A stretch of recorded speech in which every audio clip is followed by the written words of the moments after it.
আসসালামু আলাইকুম রহমতুল্লাহ বরাকাতু। যে যেখান থেকে আমার ভিডিওটি দেখছেন সবাইকে স্বাগতম ও শুভেচ্ছা। এখন কথা রয়েছে সামাজিক যোগাযোগ মাধ্যমে একটা মেয়ের ছবি ভাইরাল হয়েছে, আপনারা জানেন ইতিমধ্যে।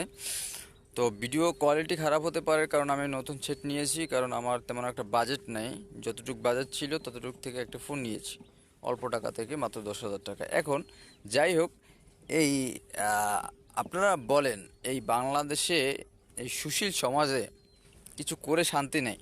ব্যারিস্টার সুমন ভাই সামনে দাঁড়িয়েছিলেন, সাংবাদিকের সাথে কথাবার্তা বলতেছিলেন, কিন্তু মাঝ থেকে মেয়েটা একটু হাসি দিছে। এইতে এতে এতে এতে ছেলেরা ক্রাশ খাইছে, ছবি ছাড়ছে, ফেসবুকে পোস্ট করতেছে, টিকটকে ভাইরাল। একটা কি মানে একটা কি সিস্টেম, আপনারা জানেন কি সিস্টেম হতে পারে? আমার মনে পড়ে ওই জেলখানার কিছু কয়েদির কথা, যারা হাঁটছিল, মানে ওই কয়েকদিন আগে আপনারা দেখেন না, মানে কয় বছর ইদানিং ওরা আর কি ইয়াতে, তো মাদক আসক্ত পোলাপান ওরা হাঁটছিল, ওদের গ্রেপ্তার করা হয়েছে, ওরা জানেও না যে আমাদের গ্রেপ্তার করা হয়েছে, ওরা হাঁটছে। এখন আমার কথা হইলো ভাই, বাংলাদেশে এরকম হেসেও বিপদে পড়া লাগে অনেক সময়।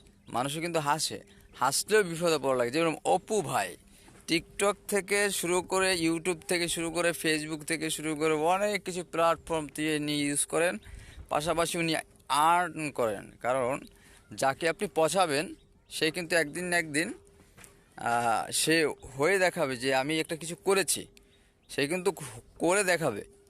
এবং অপু ভাই সেটা করে দেখাইছেন। অপু ভাই কিন্তু দুবাইতে আছে, দুবাইতে না সম্ভবত, ওই যাই যাই হোক, তো ওইখানে আছে। তো আমার কথা হইলো যে যাকে আপনারা পছাইলেন, যার হাসি আপনাদের ভালো লাগলো না, তার এখন ফ্যান ফলোয়ার 7 লক্ষ, মানে 7 মিলিয়ন। এটা ভাবা যায়? বাংলাদেশে বাংলাদেশে আরও ফেসবুক পেজ আছে, পেজের চাইতে ওভার পেজ বড়। ভাবা যায়? জায়েদ খানকে কেউ চিনতো না, এখন জায়েদ খানকে সবাই চিনে, তাকে পছানোর মাধ্যমে। ভাবা যায়? আসলে আমাদের আমাদের কালচারটা এরকম, মানে যাকে নিয়ে যা করতে পারেন ভাই। বাংলাদেশের কিছু স্বভাব চরিত্র, আসলে 90 দশকের যে স্বভাব চরিত্র, সেটা 2024 সালে এসে ইমেজটা পাইলাম না। কারণ 90 দশকের যে একটা ঘটনা আমরা মাঝে মধ্যে দেখে থাকি, আমরা তো 90 দশকের ছেলে পেলে না, তো আমরা দেখে থাকি 90 দশকে, ওইটা দেখে থাকি আর কি। তো মাঝে মধ্যে দেখি কত সুন্দর স্নিগ্ধ হাওয়া বাতাস, কত মাছ পানি।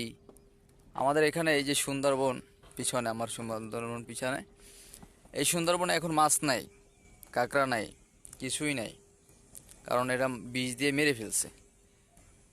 তো আমার কথা হইলো যে যারা এরকম এই হাসি নিয়ে কাজ করেন, কিছু কিছু গ্রুপ থাকা দরকার আছে, হাসির গ্রুপ। এরা হাসি কে দিবে, হাসি কে দিবে না, সেইটা বিবেচনা করবে, সেইটা দেখবে। তাছাড়া তার কিছু করার নাই। তার মানে মেয়েটা পড়ছে বিপদে, এই হাসি দিয়ে ছেলে ফেলে সব ক্রাশ খেয়ে বসে আছে। ক্রাশ শব্দটা কি, ক্রাশ যে কি, হাউ টু ক্রাশ, ক্রাশটা কি আমি বুঝি না, ব্রেইনটি ধরে না ভাই। যা বুঝিলাম না তাই বুঝিলাম না। ওই যে কবি নজরুল ইসলাম কথাটা বলেছিলেন না, যাহা বুঝিলাম না তাহাই বুঝিলাম না। ধন্যবাদ আপনাদের ভিডিও দেখার জন্য। চ্যানেলটি সাবস্ক্রাইব করুন।